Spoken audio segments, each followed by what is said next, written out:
that whole "it's my pleasure" thing, I was really freaked out by that. I was like, this is, and they're like asking me 5 times if I need anything else. I'm like, oh, I don't know you.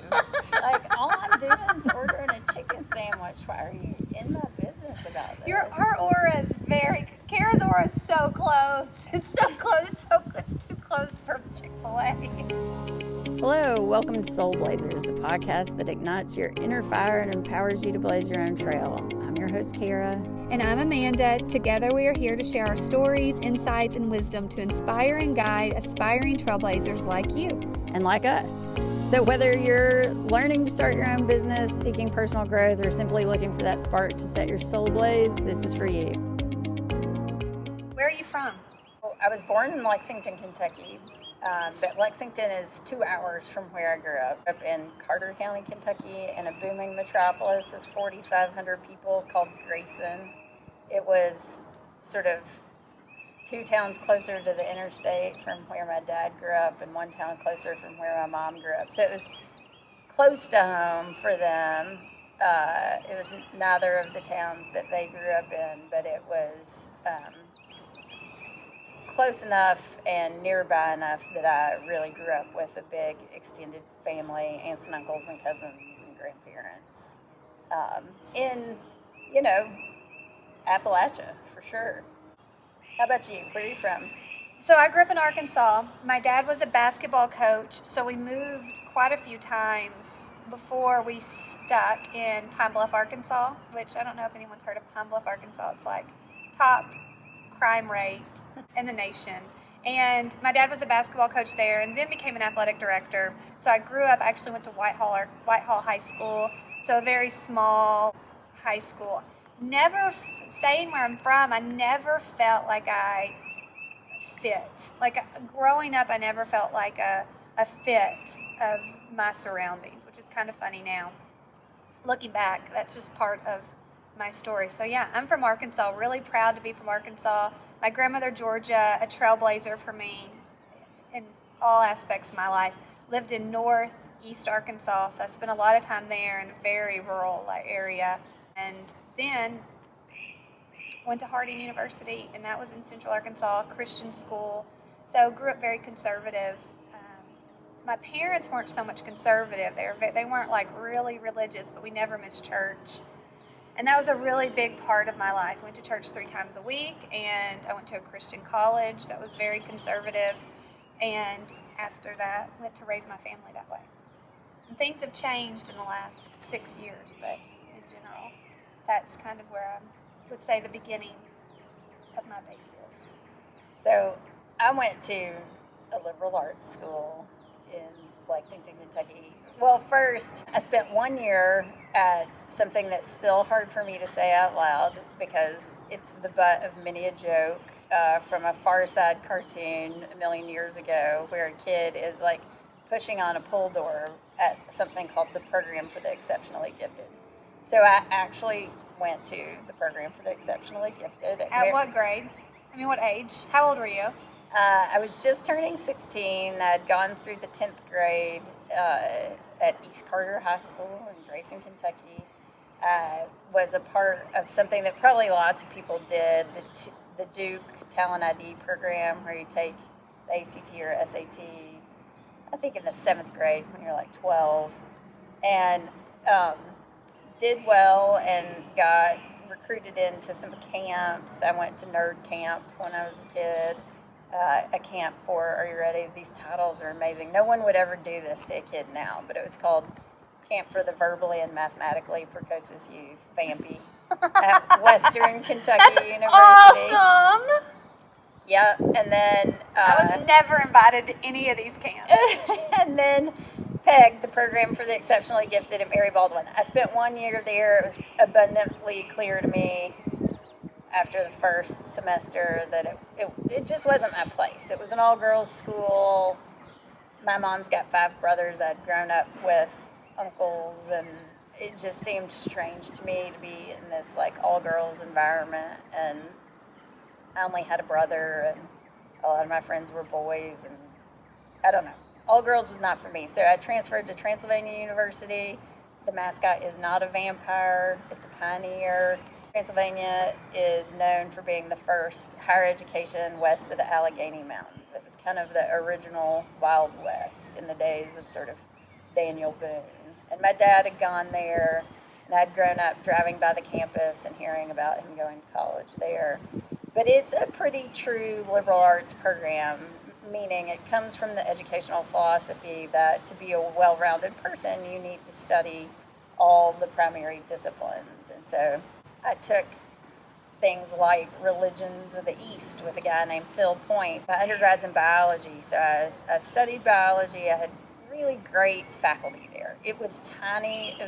When I went there, it was like 1,100 students. And so it was a really academically rigorous, intense place. It's kind of a doctor and lawyer factory. Very few kids graduated and got a job. Most people went to grad school of some sort. And I went in pre-med with the assumption that I would absolutely be a physician. When you went to college, what did you think you would be? Well, I went to college my whole life. That's actually funny. It's from 5th grade. And I'm like, Abby's not even going to know who this is. I would watch 2020 on Friday night, and I was like, I just want to be a newscaster like Barbara Walters. I didn't really want to cast the news, but I want to interview people. So journalism was something I was always super interested in. My mom was a teacher, a great teacher, Montessori teacher. So I really was in her classroom a lot.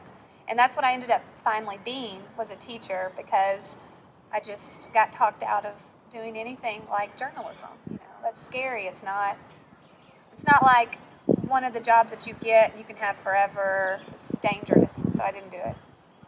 And if you think back now, what would you have told your younger self about that decision? I would have definitely said, go for it.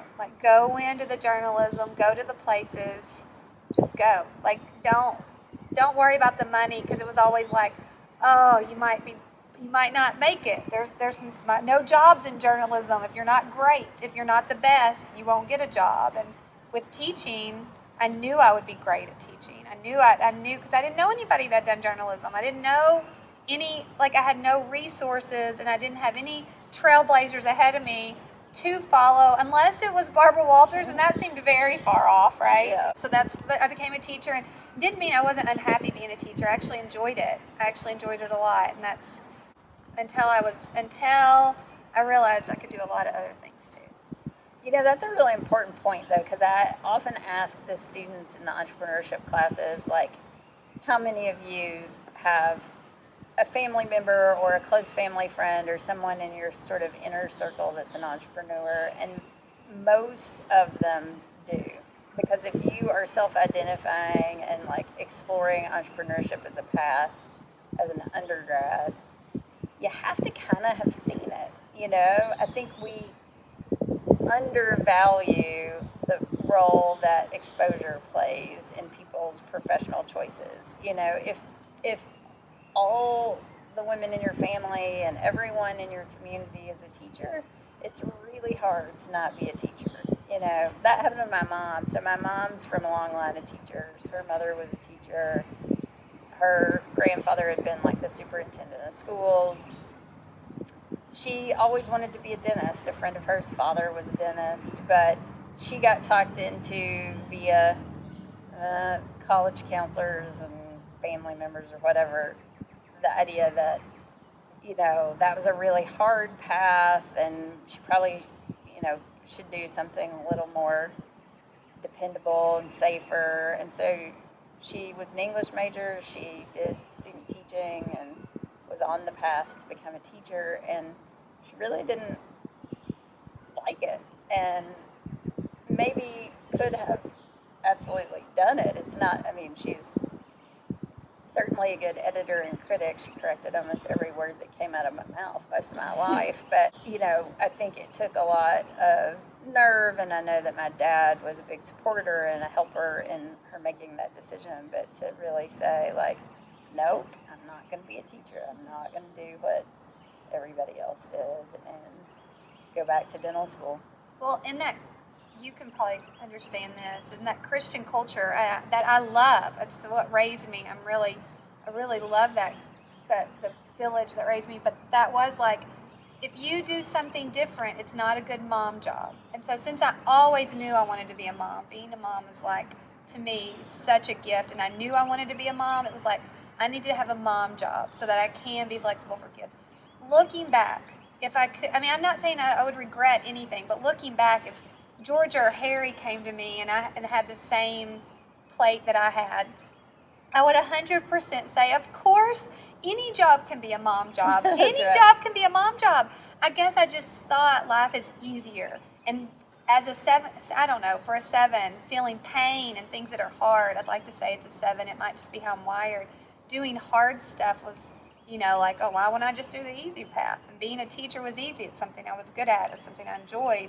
That's something I think I would have changed. I would have probably said, try it. You can always be a teacher. Even for me, I was on this very prescribed path to medical school. And then I had this really specific experience of going to shadow a physician in a clinic that was run by midwives. And it became abundantly clear to me that what the midwives did in the clinic was so much more what I was interested in than what the doctor was doing.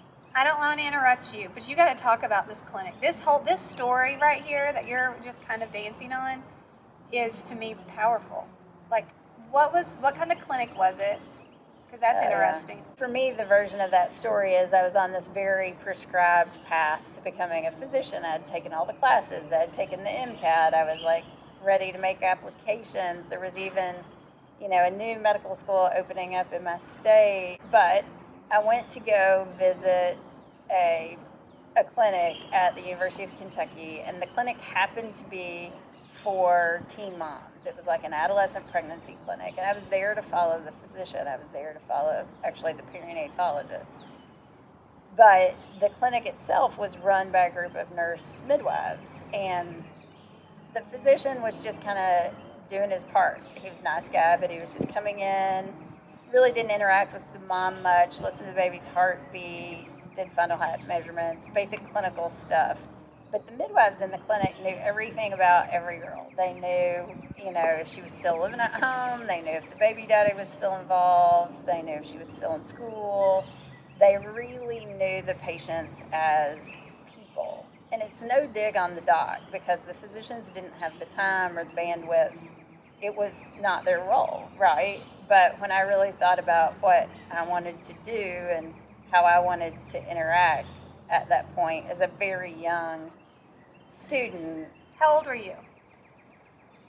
I must have been 19. I graduated undergrad when I was 19. So I would have, I guess, turned 20 before I started midwifery school. So I started midwifery school at Vanderbilt in Nashville, Tennessee in the fall 99, I guess. I graduated in the spring, and I started, the fall. I started grad school the very next fall. We're the exact same age, and I was going into my sophomore year of college, which is hilarious. And I was thinking of nothing but having a good time. Well, I mean, I was having plenty of fun, too, because I'm stressed a lot. Yeah, really. I wish I could have seen that. I wish I could have been there. Yeah. That's awesome. Okay, then tell me, after you get that Vanderbilt, how do you get to Harvard? Well, skipping a few steps, but basically, I went to midwifery school with kind of a social justice angle. So to bring it back to the Enneagram, like 5s, when they're healthy, lean toward 8, sort of the high side of 8 of, leader, challenger, challenging authority. And, I can't really tell you how I got interested in women's health, but I was, and I found it appalling that maternity care in the U.S. was so bad.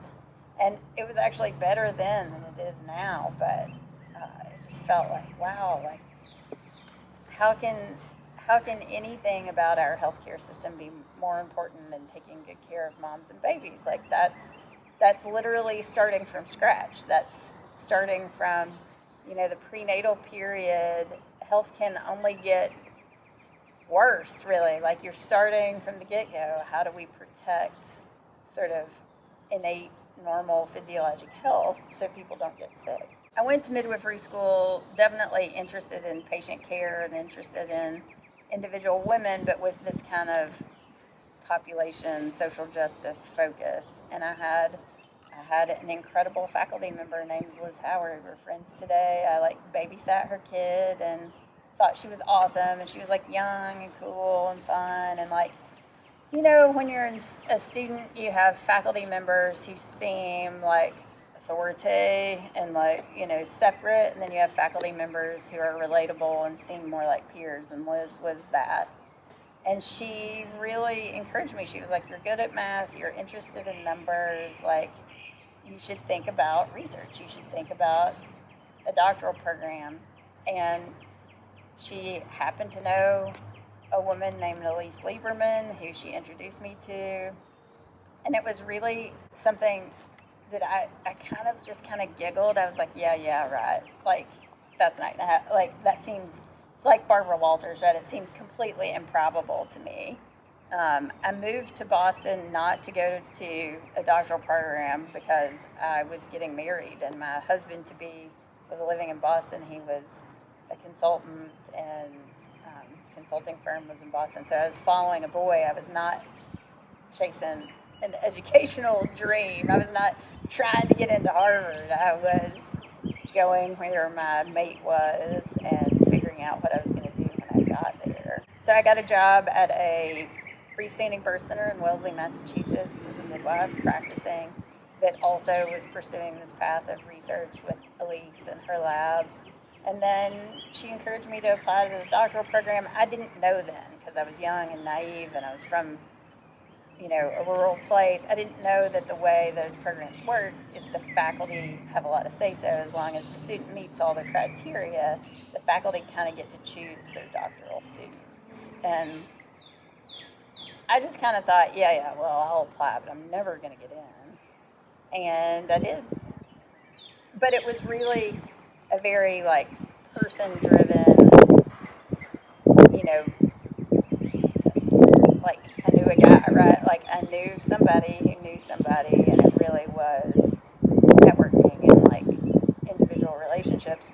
That's part of teaching the Enneagram, as I say to the students in the first class, like, business, life is a series of relationships. And for relationships to be good and really be of value to you, you actually have to know yourself enough to have that open exchange. Like, you can't really know somebody else if you don't know yourself. And you can't have, you know, the depth or the breadth of interaction that could open doors and get you opportunities if you're not willing to self-disclose, if you're not willing to pull your guard down and say, this is who I am, this is what I'm good at, this is what I'm not, are you willing to help me? Yeah. You know? And I think in this podcast, we're going to give tools to finding that, because it sounds easy, but for me, that is like, well, who am I? Like, that's a hard, you know, not all of us have that kind of self-awareness to know oneself or how to do that. And I think throughout this podcast, we're going to have a lot of tools for our listeners and doing it together as the podcast of being vulnerable and figuring out how to know who oneself is and finding our superpowers. Cara, I know what your superpowers are. I would love to describe them, but what would you say your superpowers are? Well, I don't know if it's a superpower, but I always say that I'm good at building connective tissue, about pulling information from lots of different disciplines and lots of different areas of interest or inquiry together to make a cohesive storyline or product, or, you know, being able to look really broadly at something and sort of pulling all the strings together. Wow, what would you say to this? I would say your ability to, like, let people be and without judgment, having that neutral stance and like assume, you do assume good intent. Like, you see greatness in people in, like, a very unique perspective. That's one of your ways. And you let people be without shame. I think that would be probably the superpower. That's one. I mean, 100%. You are, in my experience with you, which has been my favorite thing about you, I just like, oh, I love this. This is so great. I wish I could just take the camera and show this to everybody, but the way you are the smartest person in the room. You're not, it's not a cocky way of you knowing it. You are, and the way you handle it is like I drool. Like, it's super impressive. And I don't know if you're going to get to see that on this podcast, but I've seen it. And you don't care. You do not even walk in thinking that, but you are, and it comes out so beautifully the way you can take. It's harder for me to connect the dots. It's just not in my DNA. You connect the dots super quickly, and you're able to put it in different terms for others to understand. Like, you have this, like, okay, instead of like, what are those books? Layman terms? What are those books? The Bible? Like for dummies. Bible for dummies. Like, you can do that and be like, okay, Amanda, let's talk about supply chain for Amanda. And you can put that out in like my terms, or supply chain for Abby. Like, how is Abby going to understand that? So when you say like teaching people, like where I'm like, let me show you how to love learning, I can bring the enthusiasm and passion and like why everybody should love this topic or be interested in how this topic should be personal for you. You're like, here's how I can help them understand it and teach it. Like, you can take, oh, Amanda's visual, I'll draw the picture. Or he's literal, I'll put it in literal terms. He needs an example from Star Wars. We'll take the Star Wars example and put it into sourcing. That has been what I've watched you do, and I find fascinating, and I hope I can learn to do that better through being around you. Yeah, or I would say, don't just do it your way. So what's your superpower? What do you think your superpower is? Oh gosh, I would definitely say but now I would guess, I mean, I think I have a lot of superpowers, but one is definitely bringing a positive energy to most situations. It's really hard for me to look at something in a negative way. I do have fears, and I do question. I'm not saying I don't, and I do get down. Definitely, you've seen me in really dark moments of my life, but I would say in general, my brain is just wired to just enjoy everything I'm doing. I agree. And you're a natural promoter. Like, you are like truly the like Don King of just life. Like, you are the most natural promoter of people, of products, of experiences, and that is like a really special ability that is undersold in so much as it doesn't come naturally to most people. Like, you have something great to say, and it's not bullshit. Like, there's meat behind it. It's not without thought. It's very intentional and thoughtful, and it comes from a place of understanding, of truly having a positive experience that you want other people to have too. Like, that's huge. That's something that I think allows you to endear yourself and be a part of lots of groups and bring people together and bring together people that don't necessarily have a lot in common other than knowing you. And that's great. That's like something that I think if we had more natural promoters sort of involved in public discourse, we wouldn't have quite such a divisive, public rhetoric or sort of political commentary. If we had more people who were able to see the positive in all sides, we wouldn't have to have such, negative, confrontational politics. Yeah, you're probably right there. I mean, I can get confrontation, but in general, that's actually, I feel like that's a good superpower. They're great. Thank you for saying that.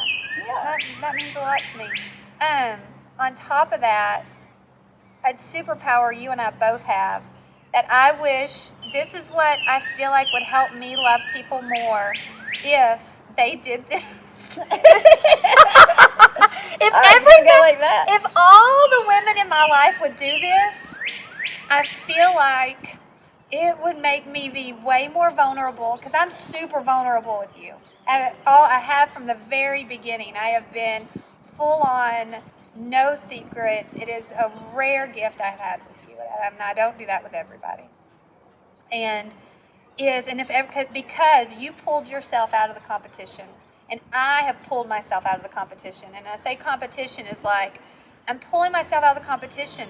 It's okay if my kid didn't memorize the Bible when everybody else's kid was memorizing the Bible verses. It's okay if I didn't go to all my kids' sports games, because that is a trophy. That whole, like, just doing all the things in the mom world, in the business world, if like, we say it's the doing or the not doing or the, I mean, we can say it for marriage of like, as soon as I pulled myself out of the competition where I wasn't doing all the things that I thought I was supposed to be doing, because all my friends talk about being afraid of not doing, or they're not doing enough, you can feel this fear.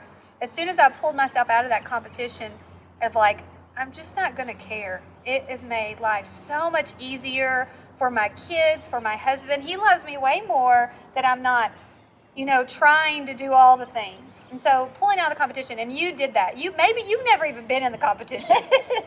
That's the difference. That's possible. Yeah, Cara, you were born like, I ain't competing with nobody. Me, it wasn't I wanted to compete. It was just like, it was that like, oh, it's just having to. I don't know. What is that? What is that? Well, I think again it comes to that like social instinct. Like, I'm not as geared for group social interaction. And also, this is kind of a Fab thing, and maybe a manifestor thing. Winning doesn't mean anything to me. I am not wired for achievement. And people laugh because they look at my resume and say, like, oh, right. Or, like, I mean, my close friends would tell you, like, I'm the B side of the record. I am not a type A personality. I am not tightly wound. I am not trying to shove as many things as possible into a day. It's just not who I am. And so my competition was always with myself. It was always, am I meeting my own expectations? I never had a lot of, and maybe it's because I was always a little different and just a little off sort of the normative pathway. So I didn't ever feel drawn into that, like, keeping up with the Joneses kind of thing. I didn't have that. Now, certainly as a mom and as a parent, I definitely had times when I felt like maybe I'm doing this all wrong, because I had too many things going on to be worried about the PTO meeting or being at every sports event or whatever. I really saw it as like, well, I want the kids to go to the sports event, but I'll be there, their dad will be there, or their grandparents will be there. Like, I was raised by a village, and so I believed that children should be raised by a village, and I didn't see it as my role to be the only person my kids could ever look to. Like, my kids would tell you, like, they have a lot of aunties in their lives. They have a lot of my friends who they have grown up with that they have, like, a iPhone notes document of like the list of aunties and phone numbers of like, if you can't find mom, call one of the following 15 people. Yeah. Like, someone will be available. But I think that's one of the things I hope we can take as a theme as we move our way through these podcast episodes is I'm so much more interested in collaboration. I think most things, even though I would tend to do things on my own, are better together. Better with someone else who brings another set of thoughts and feelings and experiences to it. Most things are stronger when it's not just one person. I don't think solopreneurship is kind of a trend right now, and I really think that is great as long as we understand that nothing is really a solo endeavor, because you still have a team around you. You still have people that you rely on. Even if they're vendors and it's outsourced, it's never really on your own. If nothing else, it's your family and your friends and the people who you bounce ideas off. And I think, seeing things through a lens of collaboration totally erases competition from even being a part of the conversation. And one is that I think you and I both say this, is that competition is also control. It's just like having control of every aspect of your life. It's like you don't live in a control. You're not. That is like controlling would not be something I would ever put around you, because you are opposite of that. And that sevenness in me is like, I do not want to be controlled, but I do like. I was more in control, which is very fear-driven. It was just very fear-driven. And so that's in the competition, that whole fear-driven mentality and having control of all the things when it comes to, anything in my life. I think that's been freeing. And that's something you just do naturally, and it's something it's a practice I've had to learn. Because I always felt, I would do Bible studies like 3 or 4 times a week. I loved doing Bible studies. I loved learning the Bible, but I never felt like I knew the Bible enough. Like it was like in that world, and so in that whole like consistent, I was never praying enough. So when I took that out of like, maybe I'm not going to have to compete with maybe I'm not. Like maybe it's okay if I don't read the Bible for a minute, or maybe it's okay if I just pray when I feel like it, or having a relationship with God that's like more natural and not so controlled and intentional. And that's kind of been religiously, that whole control thing's been nice to relax from. And if I have any religious or spiritual tradition at all at this point in my life, it's really Buddhism. And from the Buddhist perspective, the entire goal of life is letting go. Yeah. Well, we're taught not to fear, but it's just like, golly, it also is like counterproductive, because I was so afraid of going to hell. I mean, it's like a messed up. No, but I think that's the truth of especially what Southern Christianity has become is quite fear-driven. It's like the idea of creating obedience from a place of damnation, rather than what I think the real message of Christ was all about love, right? And so how did it get to this place of hellfire and damnation? Well, I don't really know, but I suspect that it came from societal pressures, not from the essence of the story of Christ or whatever.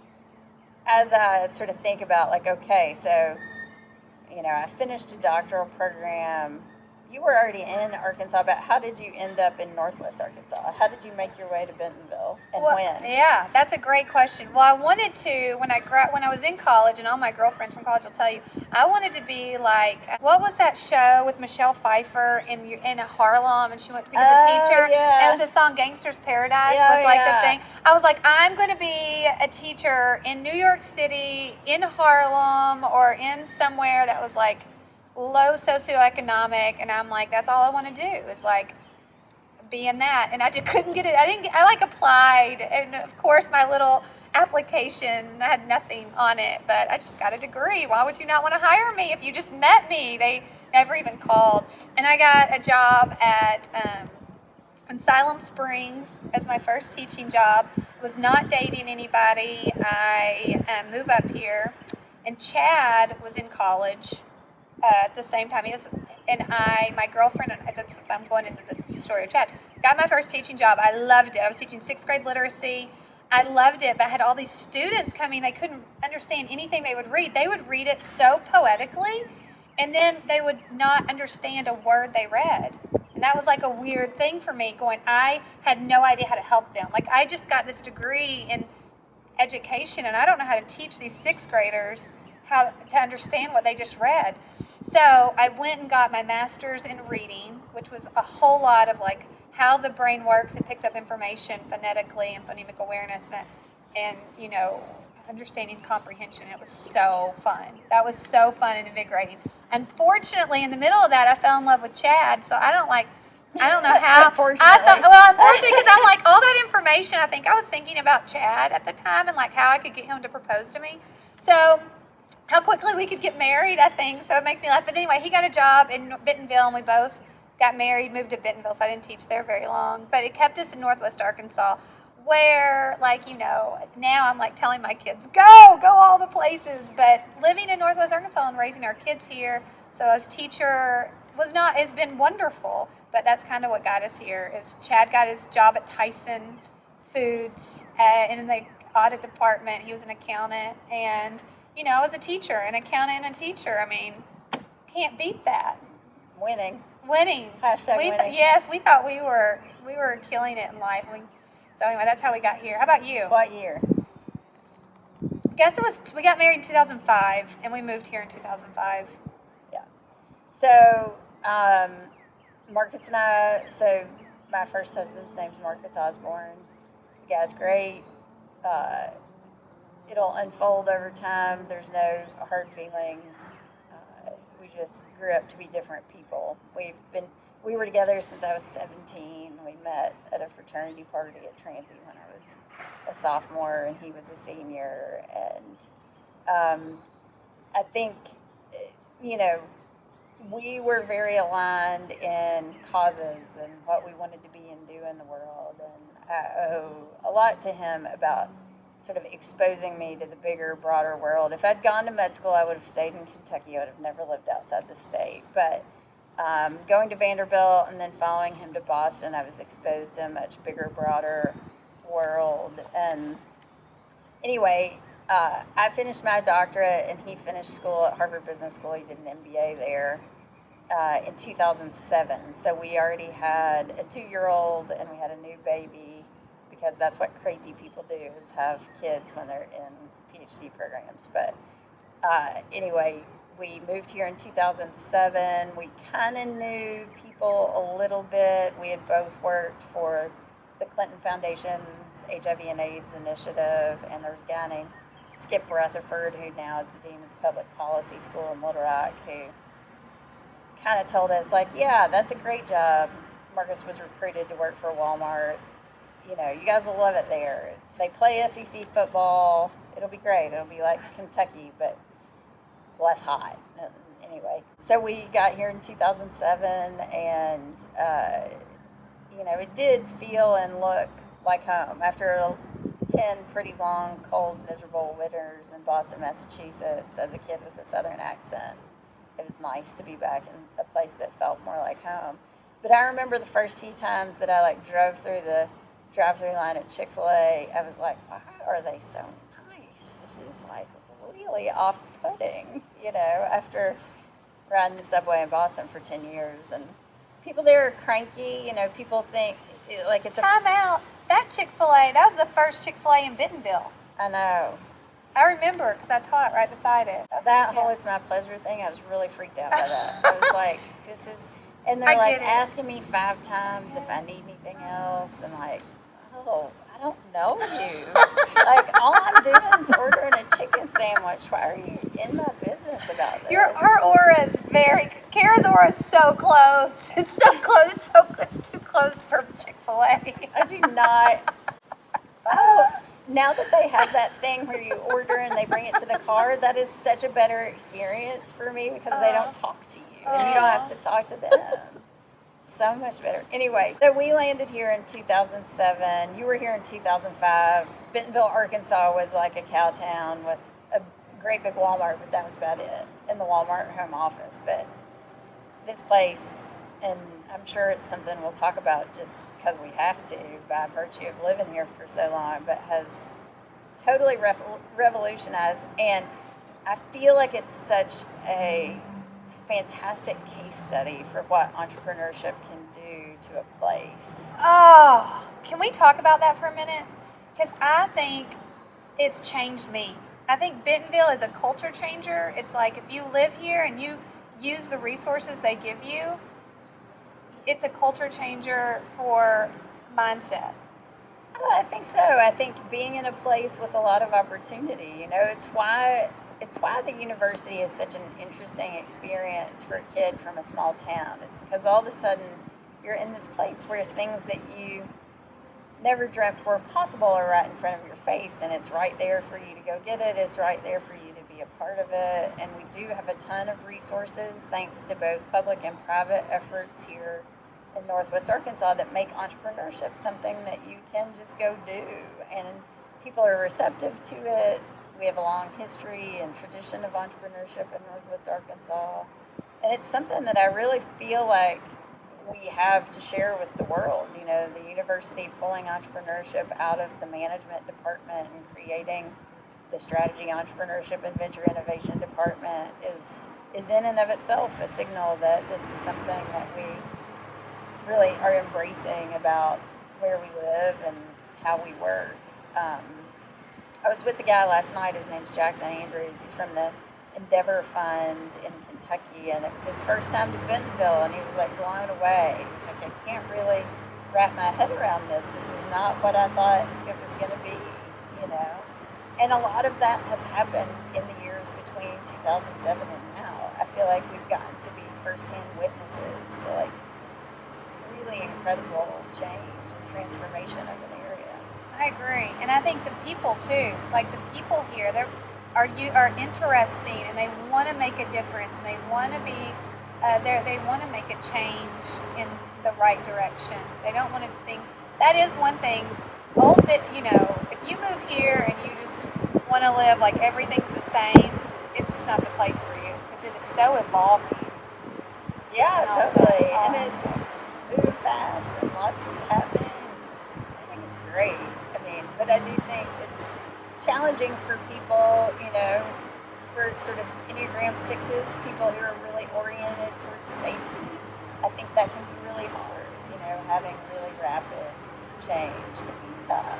And, you know, I have so much more compassion for that than I used to about why that's hard for people. I used to be like, what's wrong with you? You know? Totally, me and too. now I really feel like, oh, I get it. It doesn't feel safe. It feels like things are moving too fast and it feels unsafe, and that's, you know, making it uncomfortable enough for you that you can't see anything other than that. Yeah. You know. And for me, you know, the corollary for a 5 is about competence. So if I'm feeling incompetent and I'm stuck on understanding, if I run across something that I can't figure out, I can get so fixated on that I totally like miss the plot. I totally lose the whole like point because I'm so fixated on some detail that I don't understand. And you know, knowing those things about ourselves can help us